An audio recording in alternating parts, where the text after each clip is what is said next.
Hello दोस्तों, विश्व भूगोल की एक और क्लास में आप लोगों का स्वागत है। हम यहाँ पर बात करेंगे विश्व भूगोल में वायुमंडल की। दोस्तों, जैसे कि आप लोगों को पता होगा कि वायुमंडल से बहुत सारे एग्ज़ाम में क्वेश्चन पूछे जाते हैं।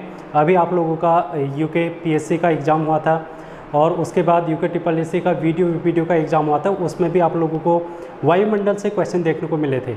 तो हम यहाँ पर डिटेल में जानकारी लेंगे वायुमंडल से, और इजी लेवल के क्वेश्चन भी यहाँ पर पूछे जाते हैं। जैसे कि आप लोगों से पूछा जाता है कि वायुमंडल के सबसे निचली परत कौन सी है, सबसे ऊपरी परत कौन सी है। इसी प्रकार हम लोग यहाँ पर इनके बारे में भी जानकारी लेंगे और इनकी संरचना के बारे में देखेंगे, और यहाँ से जितने भी क्वेश्चन बन सकते हैं उन सभी को हम यहाँ पर डिस्कस करने वाले हैं। तो चलिए वीडियो को शुरू करते हैं। और अभी हम लोगों ने एक क्लास इसका पार्ट 1 है जो कि वायुमंडल का मैंने आप लोगों को दिया था। तो आप लोगों ने अगर नहीं देखा होगा तो देख लेना, वायुमंडल का पहला टॉपिक वहाँ पर मैंने आप लोगों को डिस्कस करा दिया है। आज हम यहाँ पर वायुमंडल की संरचना के बारे में है बात करने वाले, ठीक है। तो ये क्लास आपके आने वाले यूके पीएससी के एग्ज़ाम, चाहे आरओ की बात करें, लोअर पीसीएस अपर पीसीएस की बात करें, या फिर दरोगा एसआई की बात करेंगे, और जितने भी आपके यूके SSC के एग्ज़ाम हैं वहाँ पर भी विश्व भूगोल से पोर्शन आप लोगों से सिलेबस में भी दिया है। तो क्वेश्चन बन जाते हैं, इसलिए ये क्लास आप लोगों के लिए इम्पोर्टेंट रहने वाली है। तो चलिए वीडियो को शुरू करते हैं और वायुमंडल की संरचना के बारे में हम यहाँ पर जानकारी लेने वाले हैं। तो आज का टॉपिक है हमारा दोस्तों वायुमंडल की संरचना, और यहाँ से है जो कि क्वेश्चन पूछे जाते हैं। वायुमंडल की अगर हम बात करेंगे, पृथ्वी से ऊपर जो भी चीज़ें आप लोगों को दिखाई देती है आसमान तक, वो सभी वायुमंडल है।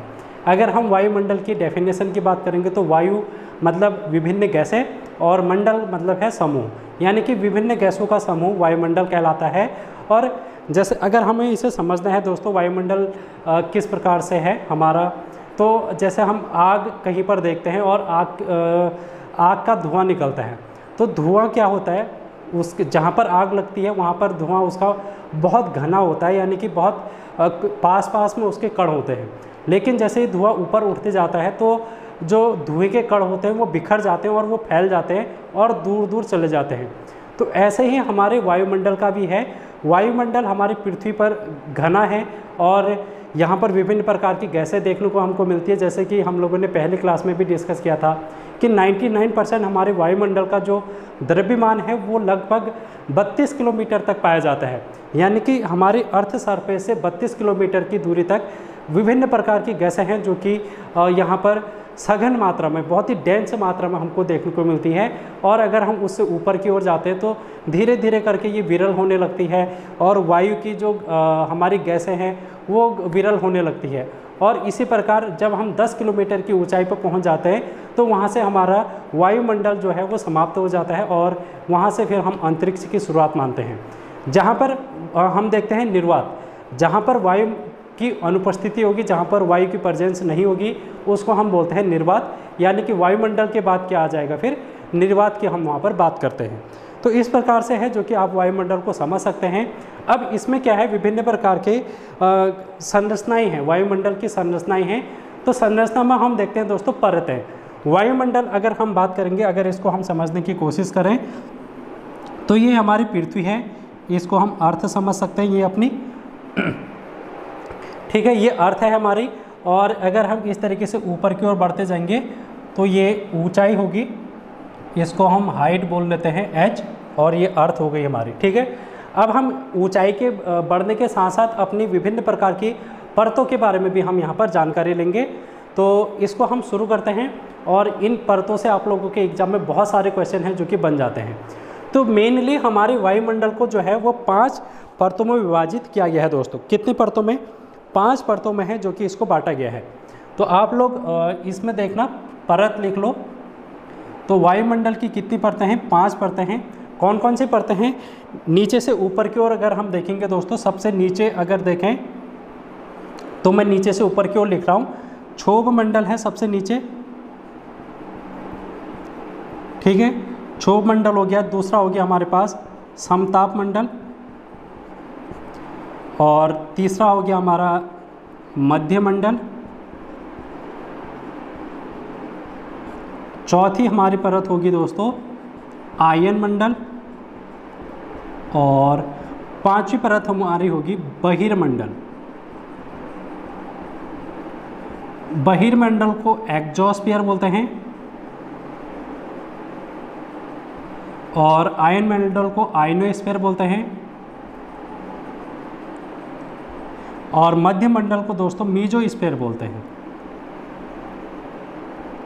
और समताप मंडल को हम स्ट्रेटोस्फीयर बोलते हैं, और क्षोभ मंडल को हम ट्रोपोस्फीयर बोलते हैं।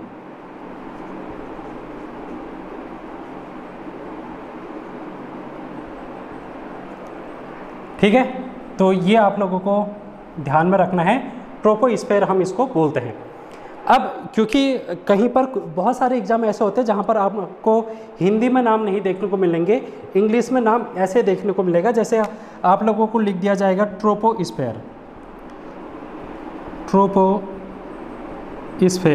तो ये देवनागरी लिपि में है जो कि अंग्रेजी का नाम लिखा जाएगा, तब आप लोग कंफ्यूज मत होना। फिलहाल आप लोग इसको देखने की 5 परतें कौन कौन सी हैं।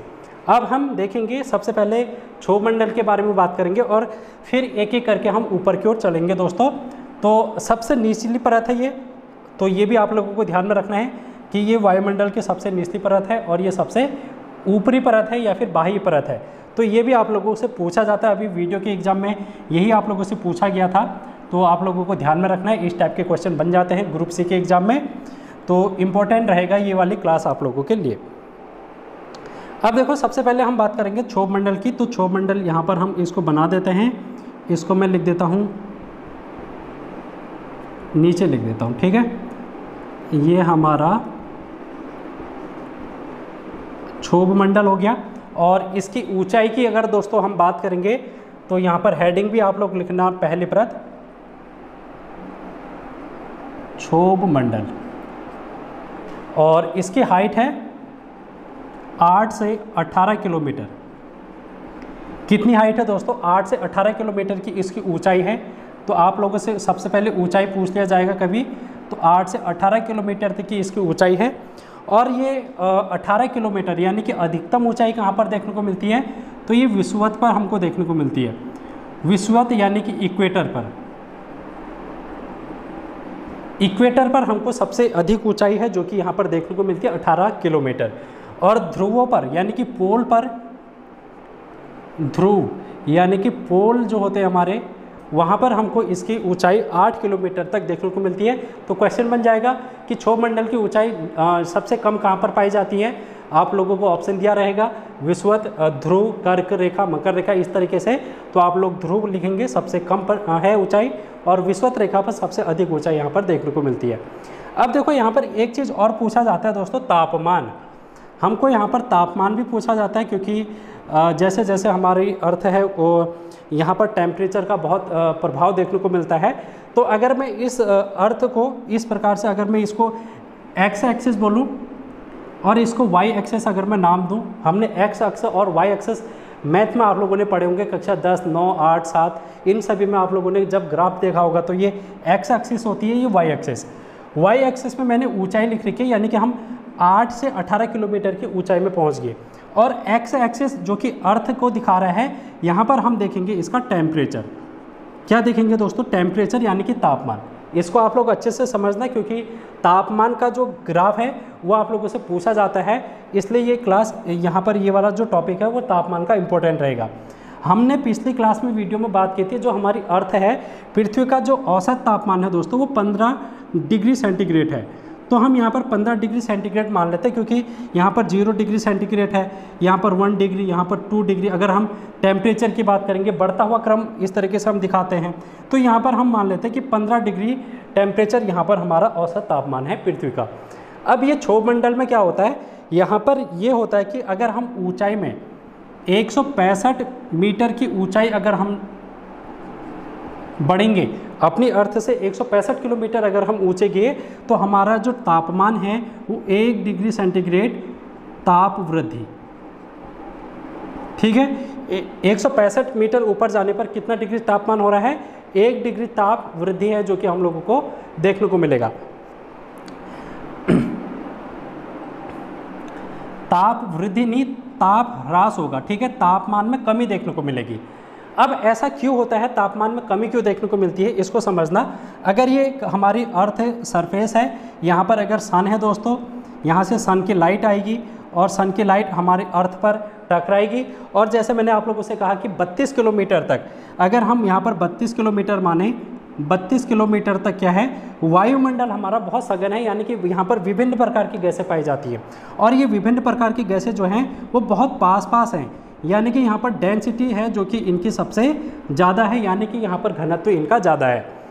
अब ये जो सूर्य की किरणें आएंगी, कुछ किरणें तो क्या होता है, ये जो वायु है, वायुमंडल की विभिन्न गैसें हैं, इनसे टकराकर वापस चली जाती हैं, इनसे टकराकर यहाँ पर से वापस चली जाती हैं, और कुछ यहीं पर अवशोषित हो जाती हैं।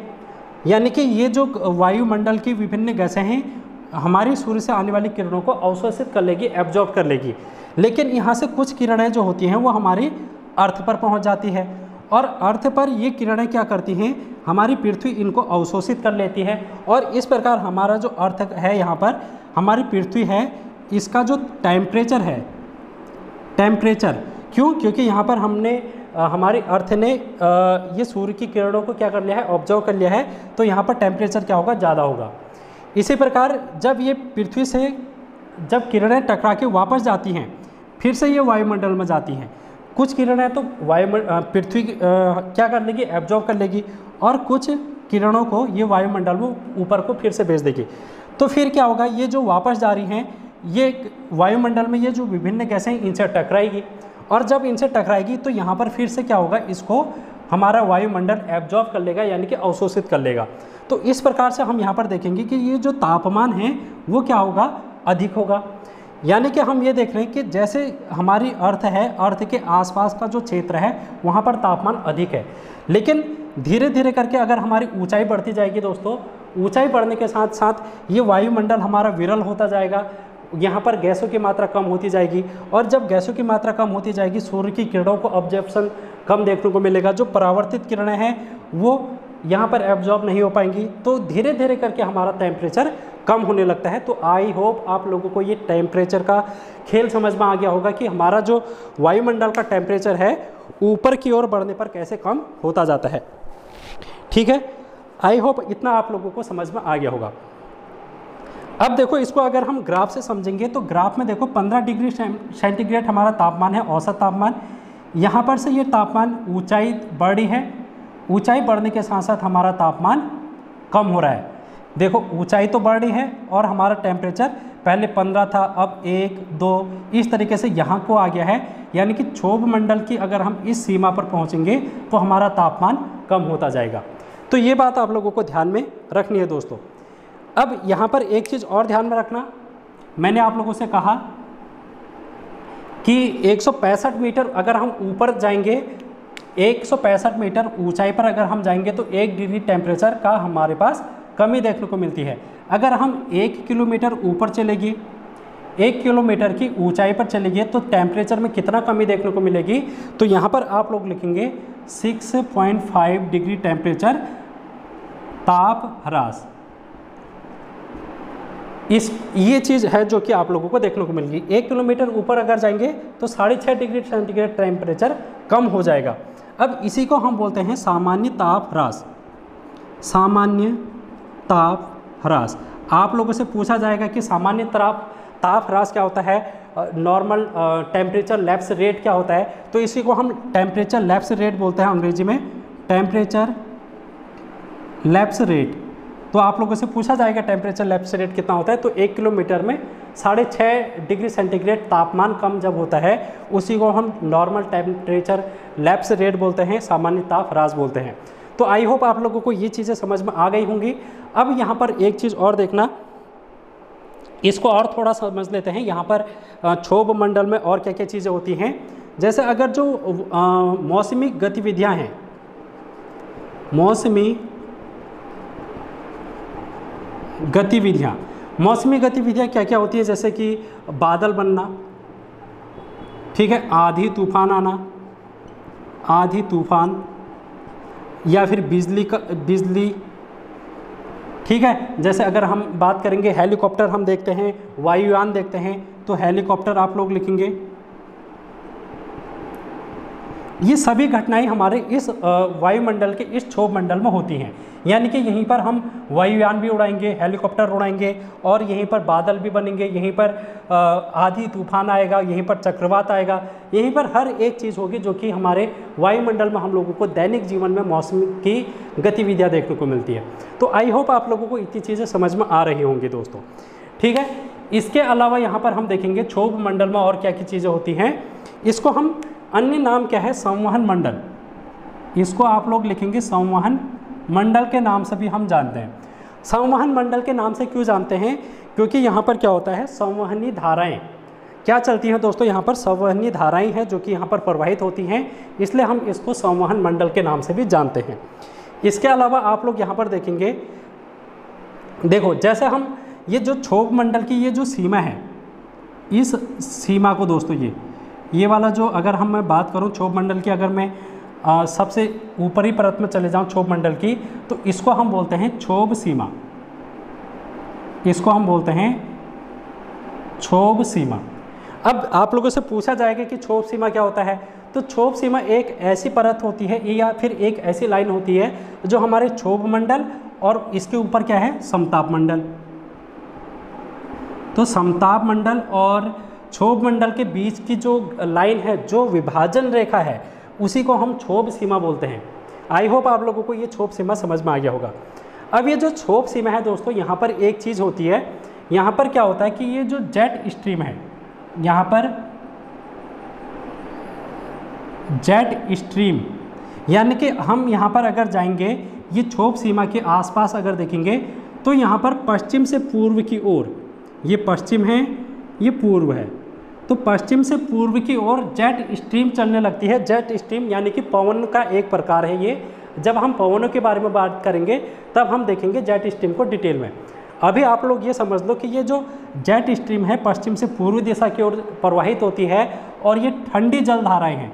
ये कैसी हैं, ठंडी हैं, और ये क्या है, अति तीव्र है। यानी कि इनकी स्पीड अगर आप देखेंगे दोस्तों, स्पीड तो 100 प्लस किलोमीटर प्रति आर, किलोमीटर पर आर है जो कि स्पीड होती है। यानी कि 120 के आसपास भी हम इसको देख सकते हैं। 120 किलोमीटर तक की इसकी गति यहाँ पर देखने को मिलती है जेट स्ट्रीम के। कहाँ पर, ये क्षोभ सीमा में। तो आई होप आप लोगों को ये क्षोभ मंडल समझ में आ गया होगा। क्षोभ मंडल में हम लोगों ने क्या क्या चीज़ें देखी। हम लोगों ने सबसे पहले हाइट देखी, कम कहाँ पर होती है, तो ध्रुव में। अगर हम अधिक की बात करेंगे, विषुवत रेखा में। सामान्य ताप ह्रास क्या होता है, ये भी हम लोगों ने देखा। 1 किलोमीटर पर अगर 6.5 डिग्री सेंटीग्रेड टेम्परेचर कम हो रहा है तो उसको हम सामान्य ताप ह्रास बोलते हैं। अगर हम बात करेंगे 1 डिग्री सेंटीग्रेड ताप ह्रास, तो 165 मीटर ऊंचाई। इसके अलावा हम लोगों ने देखा कि यहाँ पर क्या है, मौसमी गतिविधियाँ, बादल, आंधी तूफान और बिजली का गरजना, ये सभी चीज़ें यहाँ पर देखने को मिलती हैं। ठीक है, आई होप आप लोगों को ये चीज़ें समझ में आई होंगी। दोस्तों, आप लोगों का जो पेपर है वहाँ पर आप लोगों ने देखा होगा कि अब धीरे धीरे करके आप लोगों को थोड़ा सा डीप नॉलेज होना अनिवार्य है।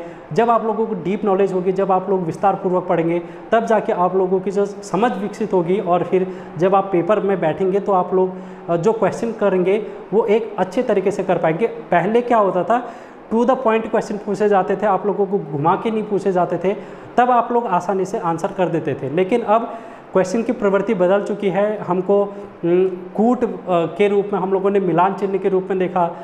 इसी प्रकार हम इस टॉपिक में डिटेल में आप लोगों से थोड़ा सा पूछ लिया जाएगा, तो फिर आप लोगों को वहाँ पर थोड़ा डिटेल पढ़ना ही पड़ेगा। तो आप लोग इसको ये समझें कि आप लोगों को डीप नॉलेज चाहिए, तो आप लोगों को इन क्लास को रेगुलर देखना पड़ेगा और नोट्स बनाने पड़ेंगे, और प्रतिदिन आप लोगों को इसको क्या करना पड़ेगा, रिवाइज करना पड़ेगा। ठीक है, तो इतनी बातें हैं जो कि हम लोगों ने यहाँ पर बातें कर दी हैं। अब हम इसके बाद बात करेंगे दोस्तों समताप मंडल की। ठीक है, अब हम बात करने वाले हैं समताप मंडल यानी कि स्ट्रेटोस्फीयर की हम यहाँ पर बात करेंगे दोस्तों।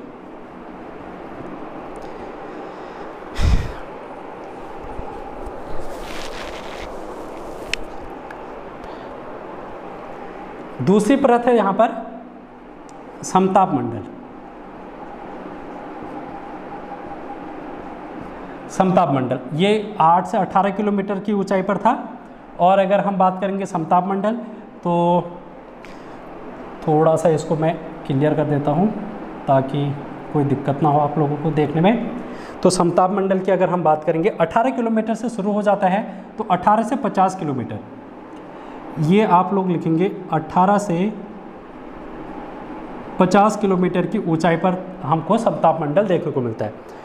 अब समताप में आप लोगों ने नाम से ही आपको पता चल रहा होगा कि इसमें जो टेम्परेचर है, तापमान है, तापमान और समान रहता है, लेकिन कब?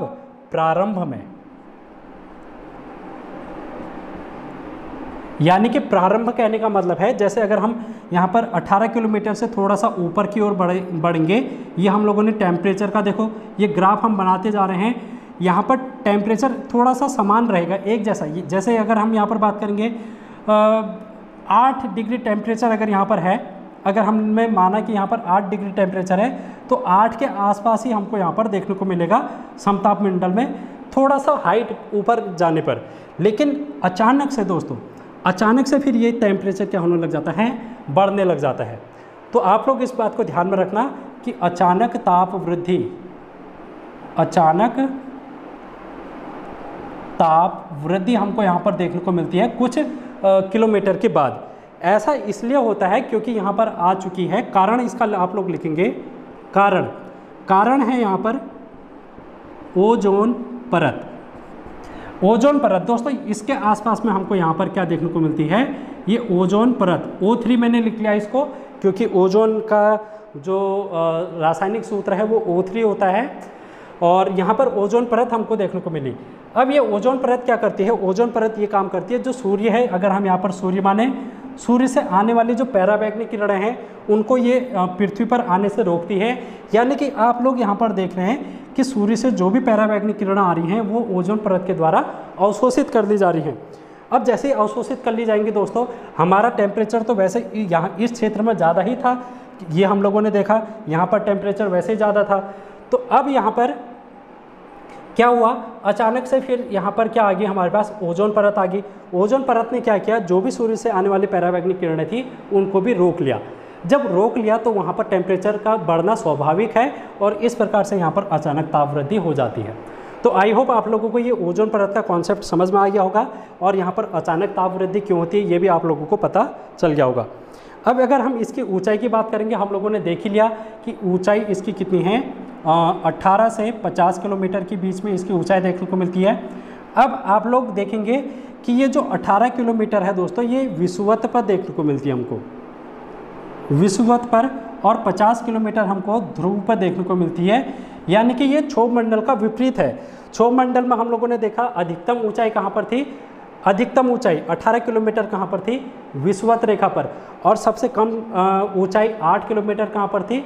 ध्रुवों पर। लेकिन यहाँ पर अधिकतम ऊंचाई कहाँ पर है? ध्रुवों पर, और न्यूनतम ऊंचाई कहाँ पर है? विषुवत रेखा पर। आप लोगों से पूछा जाएगा समताप मंडल में जो टेम्परेचर है, हाइट है, वो कहाँ पर हमको देखने को मिलती है अधिकतम? तो हम कहेंगे कि ध्रुवों पर अधिकतम हाइट देखने को मिलती है, और न्यूनतम हाइट हमको विषुवत पर देखने को मिलती है, इक्वेटर पर देखने को मिलती है। तो ये समताप मंडल है। अब हम लोगों ने ताप वृद्धि भी देख ली, यहाँ पर अचानक ताप वृद्धि, ओजोन परत हमको देखने को मिलती है। अगर दोस्तों ओजोन की बात करेंगे तो ये ग्लोबल वार्मिंग, जैसे अगर हम बात करेंगे दिन प्रतिदिन हमारे पृथ्वी का ग्लोबल वार्मिंग है जो कि बढ़ता जा रहा है, तो उसके लिए ये जिम्मेदार है ओजोन। और यहाँ पर हम देखेंगे इसके लिए CFC है, CFC क्लोरोफ्लोरोकार्बन है। ठीक है, हम लोगों ने पिछली क्लास में मेरे ख्याल से ओजोन की जो गैसें हैं, ओजोन ग्रीन हाउस गैसें, उनके बारे में हम लोगों ने देखा था। तो ओजोन परत का जो क्षरण है, ओजोन परत जो डिफ्लेशन लेयर हमारी कम होती जा रही है, उसका कारण क्या है? जो CFC गैसें हैं, क्लोरोफ्लोरोकार्बन है, और ये हमारे रेफ्रिजरेटर से निकलने वाली जितने भी गैसें हैं, और AC, इन सभी से जो भी इलेक्ट्रॉनिक इक्विपमेंट हैं उनसे जो गैसें निकलती हैं वो हमारे ओजोन क्षरण में सहायक होती हैं। ये बात आप लोगों को ध्यान में रखना है। अब इसके अलावा यहाँ पर से आप लोगों को क्या देखने को मिलेगा? जैसे अगर हम बात करेंगे जेट वायुयान, जेट वायुयान हम इसमें उड़ा सकते हैं। जैसे कि अगर हम बात करेंगे रक्षा जैसे राफेल विमान है दोस्तों, अगर हम बात करेंगे राफेल की बात करेंगे, MiG-21 की बात करेंगे, तो ये जितने भी वायुयान हैं जो रक्षा के लिए यूज़ किए जाते हैं, जो फाइटर प्लेन होते हैं, वो कहाँ पर उड़ाए जाते हैं? तो समताप मंडल में। आप लोगों से क्वेश्चन पूछा जाएगा, जो नॉर्मल प्लेन होते हैं, जो नॉर्मल वायुयान होते हैं, उसको तो कहाँ पर? क्षोभ मंडल में। लेकिन अगर जो स्पेस ये जो जेट है, जेट एयरक्राफ्ट वायुयान है, जैसे राफेल है, ये जो सभी उड़ते हैं वो हमारे समताप मंडल में देखने को मिलते हैं। क्यों? क्योंकि यहाँ पर मौसमी गतिविधियाँ कम देखने को मिलती हैं समताप मंडल में। समताप मंडल में मौसमी गतिविधियाँ कम होंगी तो इनको उड़ने के लिए आसान होगा, वहाँ पर उचित वायुमंडल है जो कि इनको मिल पाएगा जेट एयरक्राफ्ट को। ठीक है, तो ये बात आप लोगों को ध्यान में रखनी है। अब हम यहाँ पर देखेंगे, यहाँ पर क्या होता है? मूलाभ मेघ का निर्माण यहाँ पर होता है। यहाँ पर क्या होता है? मूलाभ मेघ का निर्माण होता है दोस्तों। ठीक है, तो ये बात भी आप लोगों को ध्यान में रखनी है। मूलाभ मेघों का निर्माण कहाँ पर होता है? तो ये हमारे पास समताप मंडल, इसको मदर ऑफ पर्ल बोलते हैं। तो ये बात आप लोगों को ध्यान में रखनी है। Pearl cloud, mother of pearl cloud. ठीक है, तो ये समताप मंडल भी हम लोगों ने देख लिया। अब हम इसके बाद देखेंगे मध्य मंडल। अब हम बात करेंगे दोस्तों तीसरा मंडल, मध्य मंडल की बात करेंगे और फिर आगे को बढ़ेंगे। तो 50 से 80 किलोमीटर के बीच की अगर हम बात करेंगे, ये 80 किलोमीटर अगर यहाँ पर है, कहाँ से? 50 से 80 किलोमीटर, तो ये हमारा आ जाता है मध्य मंडल। ठीक है, ये क्या आ गया हमारे पास? मध्य मंडल। अब देखो यहाँ पर मध्य मंडल में क्या है?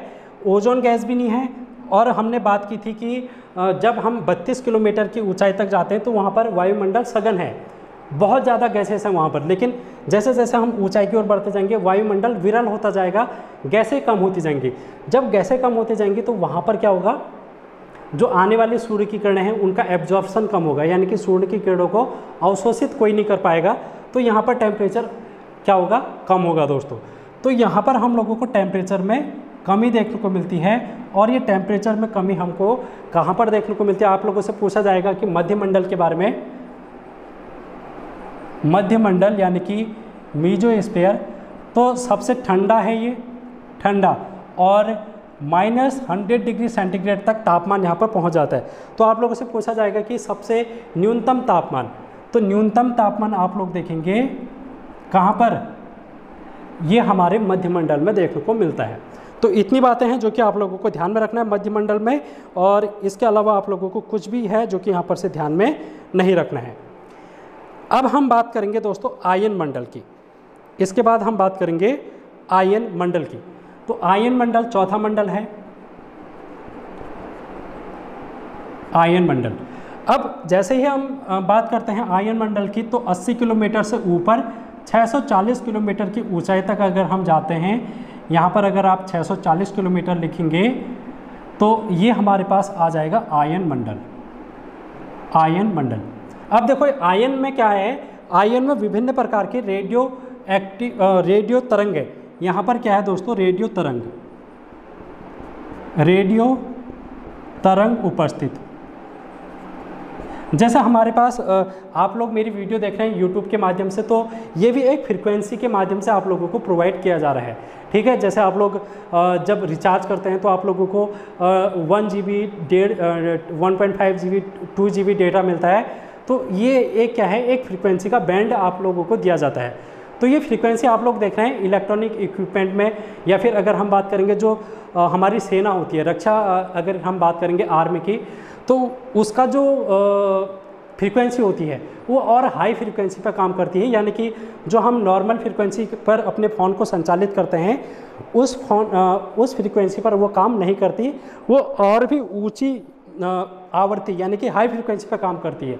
हमारी आर्मी, अगर हम रक्षा की बात करेंगे तो वो हाई फ्रीक्वेंसी पर काम करती है, सैटेलाइट हाई फ्रीक्वेंसी पर काम करती है। तो ये जो सभी तरंग हैं ये हमारी आयन मंडल से क्या होती हैं? परावर्तित होती हैं आयन मंडल में, आयन मंडल से नीचे आती हैं, और हमको यहाँ पर से क्या मिलती है? इनसे कम्युनिकेशन के लिए हम लोगों को सिग्नल है जो कि प्रोवाइड होता है। तो आप लोगों से पूछा जाएगा कि रेडियो तरंग कहाँ पर उपस्थित होती है, तो आप लोग बोलेंगे आयन मंडल में। जब यहाँ पर रेडियो तरंग है जो कि इनकी हाई फ्रीक्वेंसी है दोस्तों, तो हाई फ्रीक्वेंसी यानी कि उच्च आवृत्ति होने के कारण यहाँ पर क्या देखने को मिलेगा, हमारे पास तापमान में वृद्धि, तापमान वृद्धि हमको देखने को मिलेगी। तो फिर से है जो कि तापमान में हमको इस प्रकार से वृद्धि देखने को मिलेगी। तो ये आप लोगों को टेम्परेचर का ग्राफ देखने को मिलेगा। क्षोभ मंडल में कम होता जा रहा है, समताप मंडल में थोड़ा समान है फिर बढ़ गया, फिर मध्य मंडल में टेम्परेचर कम हो गया और फिर आयन मंडल में फिर से बढ़ गया। तो ये बात आप लोगों को ध्यान में रखनी है, यहाँ पर ताप वृद्धि हमको देखने को मिलती है। इसके अलावा आप लोगों को जो आयन मंडल है यहाँ पर से क्या ध्यान में रखना है, आयन मंडल भी विभिन्न प्रकार की परतों में है जो कि हमको देखने को मिलती है। आयन मंडल की परतें, इसमें परतें हम लोग देखेंगे, जैसे ये आयन मंडल है जिसमें यहाँ पर बना दे रहा हूँ आप लोगों के लिए। आयन मंडल यहाँ पर हम लोगों ने देखा 80 किलोमीटर और यहाँ पर 640 किलोमीटर। तो ये पूरा आयन मंडल है 80 से 640। तो यहाँ पर ये आयन मंडल भी विभिन्न प्रकार के परतों में विभाजित है। अब ये परतें कौन कौन सी है देखो, सबसे पहले आती है डी परत, उसके बाद आती है ई परत, उसके बाद आती है एफ परत, और एफ परत में भी F1 और F2, और उसके बाद आ जाती है जी परत। तो ये इस प्रकार की परतें हैं हमको देखने को मिलती हैं। अब ये जो डी परत है दोस्तों, यहाँ पर सबसे कम देखने को मिल रहा है ऊंचाई, ठीक है, डी परत की ऊंचाई सबसे कम देखने को मिल रही है, इसलिए यहाँ पर जो निम्न आवृत्ति है, यहाँ पर हम लोगों को निम्न आवृत्ति, यहाँ पर से क्या होगा, जो निम्न आवृत्ति की रेडियो तरंगें हैं वो परावर्तित होके वापस आएंगी। और जो ई परत है दोस्तों, ई परत से यहाँ पर मध्य और उच्च आवृत्ति, मध्य और उच्च आवृत्ति, और जो एफ परत है यहाँ से भी मध्य और उच्च आवृत्ति की, और जो जी परत है यहाँ पर निम्न, मध्य और उच्च आवृत्ति की सभी तरंगें यहाँ पर से परावर्तित होकर हमारी वायुमंडल पर आती हैं। अब आप लोगों को ये ध्यान में रखना है कि ये जो ई परत है दोस्तों, इसको हम एक और नाम से जानते हैं जिसको आप लोगों को लिखना है कैनेली, क्या लिखना है, कैनेली हेविसाइड परत, कैनेली हेविसाइड परत के नाम से इसको जाना जाता है। अगर हम बात करेंगे एफ परत को, इसको एपलेटन परत के नाम से जाना जाता है, एपलेटन परत। तो ये क्वेश्चन आप लोगों के लिए इंपॉर्टेंट है, एपलेटन परत और कैनेली हेविसाइड परत आप लोगों से पूछा जा सकता है दोस्तों। तो इतनी बात है जो कि आयन मंडल से आप लोगों को ध्यान में रखनी है। उसके बाद अगर हम बात करेंगे 640 किलोमीटर से 1000 किलोमीटर तक, 1000 किलोमीटर तक, तो ये हमारे पास बहिर्मंडल, यहाँ हमको बहिर्मंडल देखने को मिलेगा, एक्सोस्फीयर। तो बहिर्मंडल की अगर हम बात करेंगे, पांचवा मंडल है बहिर्मंडल, जो है पांचवा मंडल है, सबसे ऊपरी परत है, ऊपरी परत है वायुमंडल की। इसकी ऊंचाई की अगर हम बात करेंगे 640 से 1000 किलोमीटर की ऊंचाई पर देखने को मिलता है। यहाँ पर आप लोग देखेंगे अगर कुछ घटनाएं देखने को मिलती हैं हमको, और सबसे पहले इसमें आप लोग देखेंगे जैसे आयन मंडल में हम लोगों ने देखा आवेश यहाँ पर देखने को मिलता है, तो इसमें भी आवेश हमको देखने को मिलता है, आवेश उपस्थित है, यहाँ पर आवेश उपस्थित है। इसके अलावा यहाँ पर हमको हाइड्रोजन हो गया, ऑक्सीजन हो गया, हीलियम हो गया, इनकी परतें देखने को मिलती हैं, हीलियम गैसों की परत। तो इनकी परतें हैं जो कि हम लोगों को बहिर्मंडल में देखने को मिलती है। अब जैसे ही हम दोस्तों 1000 किलोमीटर पर पहुंच जाते हैं, उसके बाद वायुमंडल हमारा विरल हो जाता है, यानी कि अब यहाँ पर गैसों की उपस्थिति बिल्कुल ही कम हो चुकी है। अब 1000 से अगर हम 10,000 किलोमीटर तक चले जाएं, 10,000 किलोमीटर तक, तो फिर हमारे पास यहाँ से अंतरिक्ष शुरू हो जाता है, और इस प्रकार हमारा वायुमंडल का जो संरचना है वो कंप्लीट हो जाती है दोस्तों। तो इस प्रकार हम लोगों ने वायुमंडल की विभिन्न परतें देखी, और यहाँ से किस प्रकार से वायुमंडल में कॉन्सेप्ट है तापमान का वो भी देखा, इनकी ऊंचाई देखी, और इनकी घटनाएं भी देखी कि किस परत में कौन कौन सी घटनाएं होती हैं। तो आज की क्लास में इतना ही। नेक्स्ट क्लास में हम वायुमंडल को और आगे को बढ़ाएंगे, इसमें और भी जो टॉपिक हैं छोटे छोटे उनको भी डिस्कस करेंगे। तो क्लास कैसी लगी फीडबैक के रूप में आप लोग कमेंट बॉक्स में ज़रूर बताना। तो इतना ही आज हम डिस्कस करते हैं। Thank you so much.